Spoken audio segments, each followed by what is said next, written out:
shut up, eh? Globalvision presents the best of the news magazine of Southern Africa, the winner of the 1991 George Polk Award for Journalistic Excellence. News. Views. Frontline focus. In-depth analysis. Covering the coverage. Cultural features. This week on South Africa Now. Power to their people!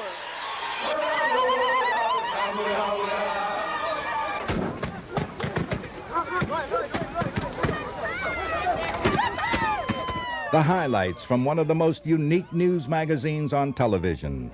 You better get out there. Come on. For 3 years, we've been reporting the stories you don't see elsewhere. This is a sales tape for Armscor, the Armaments Corporation of South Africa. The Defiance campaign draws its inspiration from a long history of civil disobedience in South Africa. This is our country, and we are claiming what is ours. In this special edition, we offer the best of South Africa Now. A look at the issues facing Southern Africa with Fana Kakana, Thandeka Gobule, William Zizi, and the reporters, producers, and commentators who have challenged official and unofficial censorship of the apartheid story week after week. But first, Thandeka Gobule and Fana D. Kakana. Dumelang. For us, this program represents a minor miracle. Producing it gave us a chance to look back through more than 150 programs to review how changes are and are not taking place in Southern Africa. We were amazed that we've been able to bring you as much news as we have on one of the slimmest budgets of any TV show. Getting it on the air in an era when TV news itself seems locked into conventional look-alike and think-alike formats. As South Africa Now prepares its last programs, it has been especially gratifying to know that so many viewers around the world, from Johannesburg to Japan, from the Caribbean to Chicago, seem to appreciate the work we've done. That's why we hope you'll indulge this march down memory lane to bring you the best of South Africa Now. We are going to offer you the highlights of some of our best stories, from investigative reports and personal profiles to analytical features about apartheid and the struggle to end it. We'll start with a story that interested me when I first joined the show, the history of South Africa Now. Stuart Sender reports.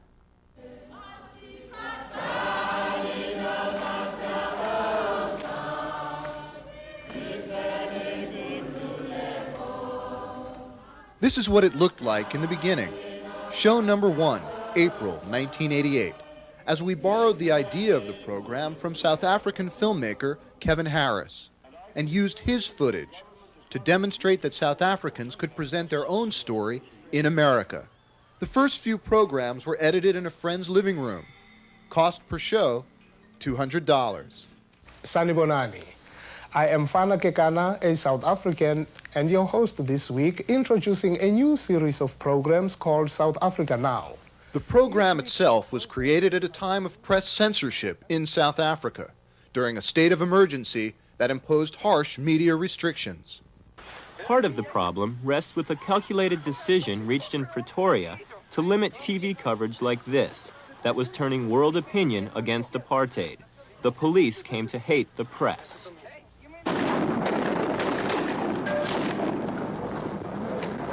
You people, let's get out now very quickly, okay? Because you people are the fucking cause of this now. News coverage of not only the country of South Africa, but of the entire region has sharply diminished. TV coverage did drop precipitously, as a Canadian government study reported. The report found that following the press restrictions, the 3 major U.S. networks carried far fewer items about South Africa in their evening newscasts. According to the report, Pretoria has been largely successful in removing scenes of poverty, violence, and human rights violations from the television newscasts of the Western world. Many public figures and reporters debated this media fall-off. Former President Jimmy Carter and Jesse Jackson among them.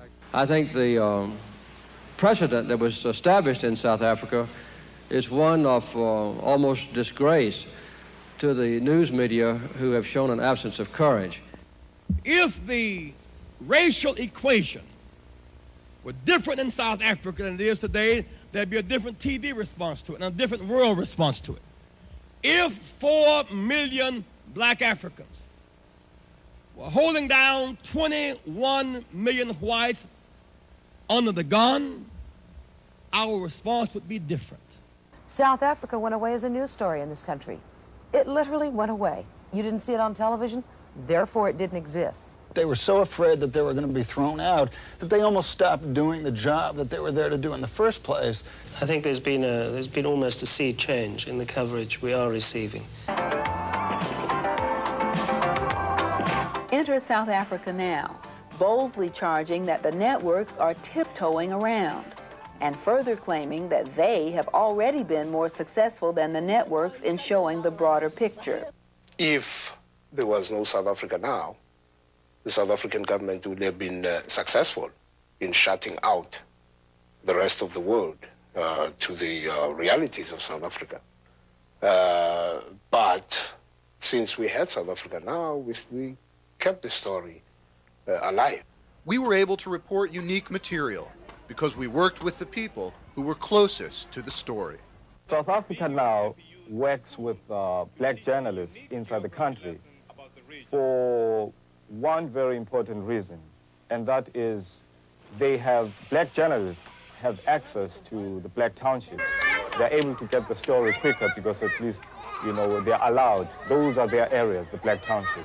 So they're able to get the real story. We have reporters and camera crews on the ground in Southern Africa, and we get the tapes and the information any way we can. And we have to often protect those sources because sometimes they are at great risk. But that's our job, and our job is to protect them as much as possible. But they are committed journalists, and they want the story to come out. The program was produced here, in New York's Little Italy, in a facility that's given new meaning to the term low overhead. We often used home video cameras like these, but the real secret to getting the program out week after week has been a committed staff, which one newspaper dubbed heroes of downward mobility. What South Africa Now lacks in resources, it makes up for in resourcefulness. Its young staff works more out of conviction than for the money. They say one of their goals is to prod the networks into broadcasting more footage like theirs from South Africa. And so far, their small but growing audience gives them hope of keeping the story alive on American television. The show was created by a group of journalists, people who have worked in mainstream media, people who have worked for the networks, for the major newspapers, people who have been reporters, people who have been concerned about Southern Africa and South Africa for a long time for one reason or another. There are about 12 of us who are actually involved in the day-to-day production of the show. So we're maybe the only weekly television show, and certainly the only weekly news show on the air, for example, that doesn't own its own camera. It's a little bit of a guerrilla television production company. By 1990, the program and its costs had grown. South Africa Now cost $15,000 to produce. It may sound like a lot, but the annual budget for South Africa Now approximates 1 week of a network program like 2020 or 60 Minutes. It was called The Little Show That Could, and the program that shows them how. And other media outlets wrote about us and covered our impact. South Africa Now, which is a news program produced in this country by a gutsy team of journalists who sometimes take great risks to get their news footage into this country. How does this little shoestring show manage to air material that doesn't get on the networks? MTV News. You hear it first. But one show is getting the word out about what's going on in the land of apartheid. CNN gave South Africa Now international visibility by including segments on its weekly World Report. At 3 Eastern today. While South Africa Now was being covered, it was also monitoring the coverage of others, raising questions about how news gets reported on television. ABC's World News Tonight carried the story about Nelson Mandela, which raised larger questions about the network's approach. Our approach has emphasized analysis, context, and background. with a focus on the aspirations of South Africa's black majority. Our coverage has had its supporters and detractors, amidst some charges that South Africa Now is not real journalism, that it's advocacy, it's biased. What would you say to people who claim that South Africa Now is biased in the way it reports its stories? Well, I'd say that maybe it's because they say we are biased because they're part of those people who've loaded the dice in the either direction for so many years against the ordinary people in South Africa. If they say I'm biased, I say, well, the dice is already loaded, but I'm conscious of having to tell the truth and the necessity to tell the truth as I see it. Our story is to give the alternative news, and that is the story, the tears, the cries, the pain from the people down below, the victims of apartheid. One of the problems with American mentality is that issues come and go just like that. Apartheid will stay for a long time, and we need to keep talking about it. As the program's 3-year run comes to an end, its creator was asked by a TV magazine to assess the show's impact.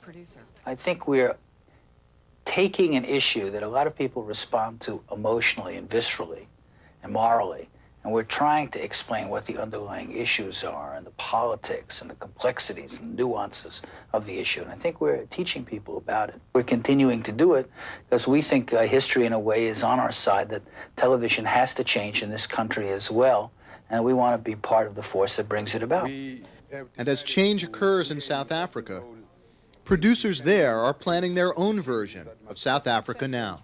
Stay tuned. For South Africa Now, this is Stuart Sender.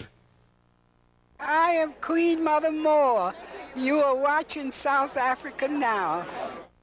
From the beginning, South Africa Now focused on documenting the cruelties and absurdities of the apartheid system and the methods it has used to try to silence its opponents.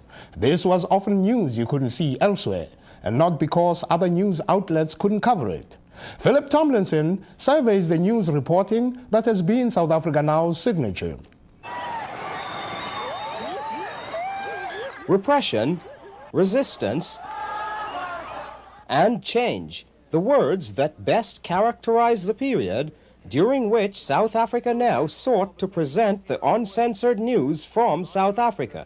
Our cameras were on the front line of the fight for change, often not shooting from behind police lines, but from another angle, what we call coverage from the inside out.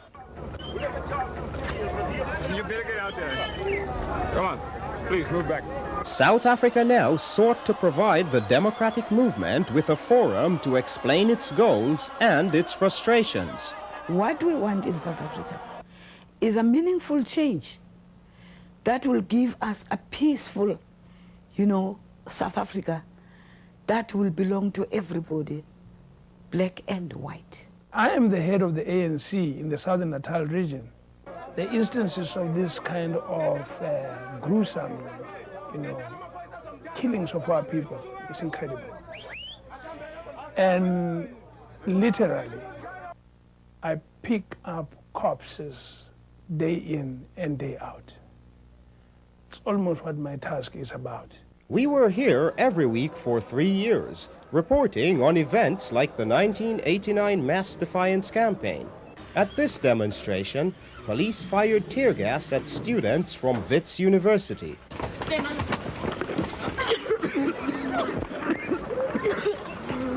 He will never stop us. Although we beat our children in our schools, although he gives us tear gas canisters in our schools, they come into our cities, they beat us. We are still a peaceful nation. We introduced our viewers to activists in the freedom struggle. From the ANC, you met leaders like Nelson Mandela. We have ceased to think in terms of color. We think in terms purely of South Africans. Walter Sisulu. The government is beginning to be sensitive to issues that affect the people of South Africa. Joe Slovo. That it is because we spoke with an AK-47 that dialogue is now at least in the air. And Thabo Mbeki. Not only is movement forward necessary, but that it is possible. We also introduced key figures behind the scenes, like Tara Lakota, Paulo Jordan, Albie Sachs, Lindiwe Mabuza, and the late Johnny Makatini. We covered the ANC from exile in Lusaka, Zambia, at the United Nations, and here in Johannesburg as exiles returned home. From this day, it's a great day to say thank you to the good Lord. From the UDF, or the United Democratic Front, you met Albertina Sisulu, Murphy Morobe, Mohamed Vali Musa, and many grassroots activists. South Africa Now frequently interviewed church leaders like Archbishop Desmond Tutu, Beyers Nordia, Sister Bernard Nkube, Dean Farisani, and Alan Busak. I support this program. I am so excited that this program is on, and if I may say so, I hope that people here would see how meaningful it is for us, how necessary it is. Our cameras toured South Africa's factories, where we introduced you to labor leaders like Cyril Ramaphosa, Moses Mayakiso, and Jay Naidu. Unemployment now is probably over 4 million. There are probably 5 million people who are homeless. And those problems are social problems that arise out of the structural crisis caused by apartheid. We were also in the streets with youth leaders like Peter Mokaba Viva Oliver Tambo, viva! and Rapu Molekane. Can't you see that apartheid is dying? But we also covered other movements and their leaders, like the late president of the Pan-Africanist Congress, Zephaniah Motopeng, the organization's general secretary, Benny Alexander, chairman, Johnson Malambo, and Azanian People's Organization leader, Pule Pule. South Africa Now has made a conscious effort to explain the violence that has erupted in the townships, featuring reports on Chief Gache Buthelezi and his Zulu-based cultural movement, Inkatha. We must reach out for each other, we must find each other, and we must cease killing each other for political reasons. And we've not ignored white politics, talking with political leaders like Fansale Slabbert on the left and conservatives on the right. We've also reported on the neo-Nazi AWB. We know that the ANC are preparing themselves for a revolution, and we will counter that revolution. I will use anything possible to keep my country safe. Yes, weapons too. To the contrary, the South African government, the least willing to talk to us, began to change its line. Our ultimate goal is a new democratic dispensation for South Africa and all its people. The process of attaining this is underway, and I trust that these discussions will be another milestone on the road to a new and just South Africa. In the 3 years that we've been on the air, the South African story has moved from repression to reform, from a government that was upholding apartheid to one that says it is abolishing it. But this story is not monolithic, not black and white, and not over yet. Apartheid flourished under a system which enriched a few, including multinational corporations, while dispossessing millions. Changing that equation may take more than polite negotiations. We may no longer be around to follow the story, but it is one that deserves more than episodic and superficial coverage on television. What happens in South Africa will continue to interest and affect the world at large. For South Africa Now, for the last time, this is Philip Tomlinson. You are watching the best of South Africa Now, the television news magazine that goes behind the headlines.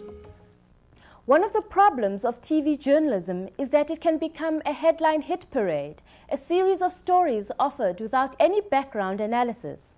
On this program, we've offered at least one background report each week, looking at the problems and the prospects of change. The apartheid system has set up separate but unequal healthcare institutions.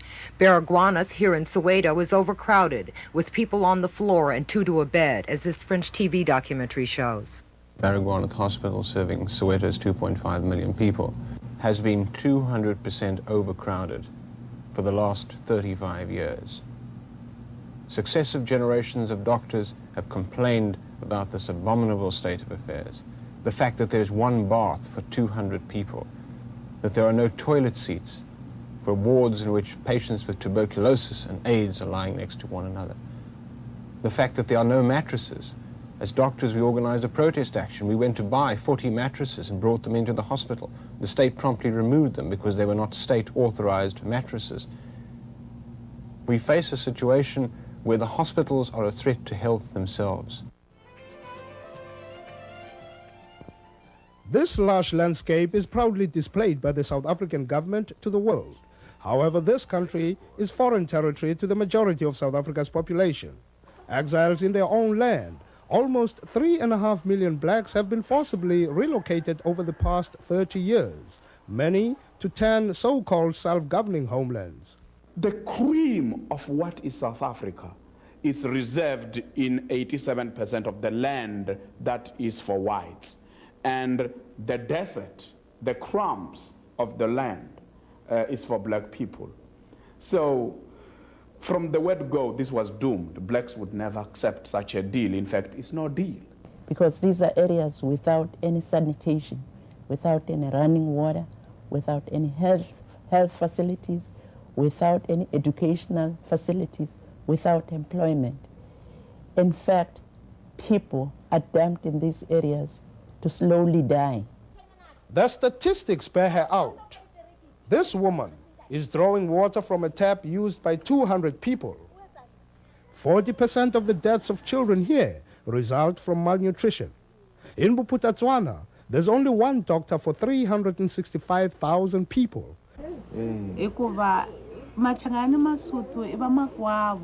jara msuthu ra teka ka mchangana mchangana a teka ka vasuthu kutani loko va ta va hi avanyisa va hi lwisa.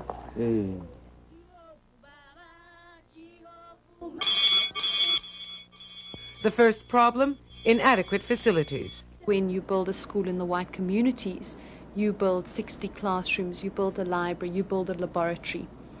You equip those sometimes with the most sophisticated technology. In a black school, when you build a school, you put up a room and you put a teacher in it and you hope for the best. Most black students have not received textbooks. You have to sit 2-2 on a desk where you share one textbook, and at the end of the subject, the teacher has got to take the textbook with him or her. It's going to the school storeroom, so you don't have much facilities to study. A third factor, overcrowding. While white classrooms on average have 19 students, black schools have up to 70 students per class. While millions of black children have no access to a school, there are 300,000 empty places in white schools, and many are closing due to under-enrollment. Last year, South Africa Now anchor Thandeka Kupule, then working as a newspaper reporter, went undercover into a Soweto high school during an exam period. And all they'd like to know is that students are under control, security-wise, that they aren't a security threat. They're not interested in whether they're being taught anything at all. Did you hear about Kevin? What? The poor guy's got AIDS.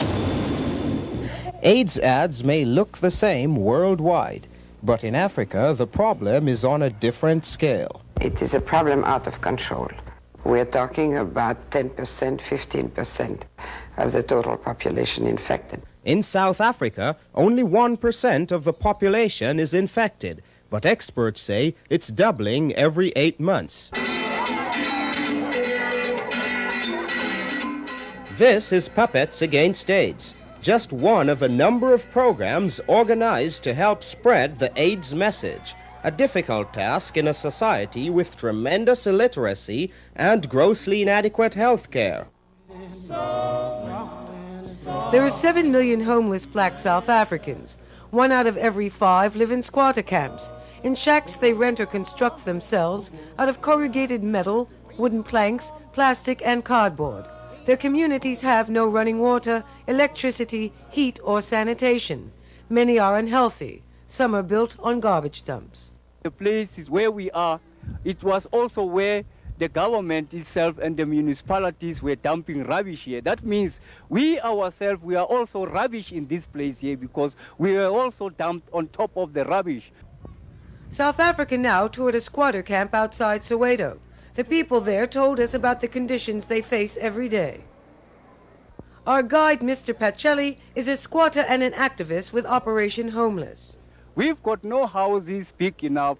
We've got families in here, and then we share a very small place like this one with a family of 6 to 8 that we live like sardines in our houses. These communities of squatters spotlight a larger scandal.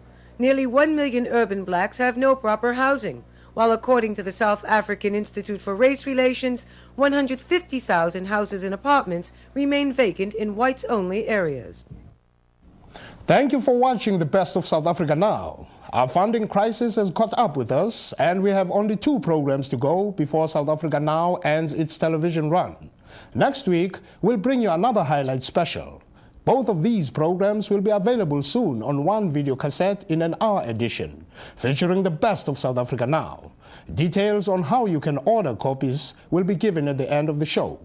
To share your comments with us, write to South Africa Now, P.O. Box 1907, Canal Street Station, New York, New York 10013. South Africa Now is produced by Globalvision on a non-profit basis in association with the Africa Fund, a tax-exempt organization providing assistance and relief to victims of apartheid.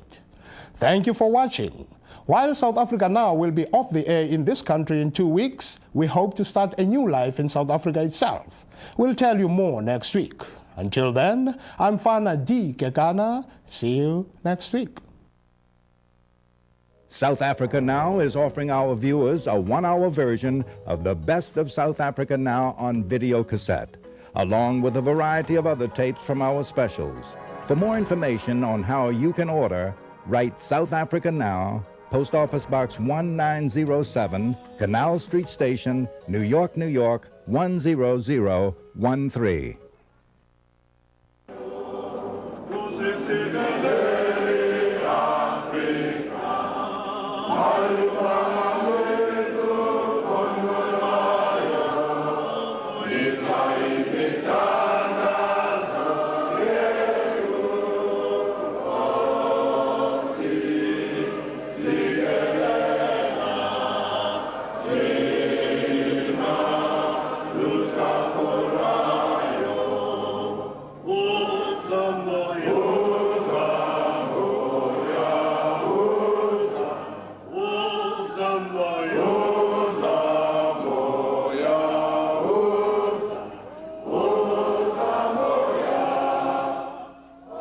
South Africa Now is also supported by public television viewers like you.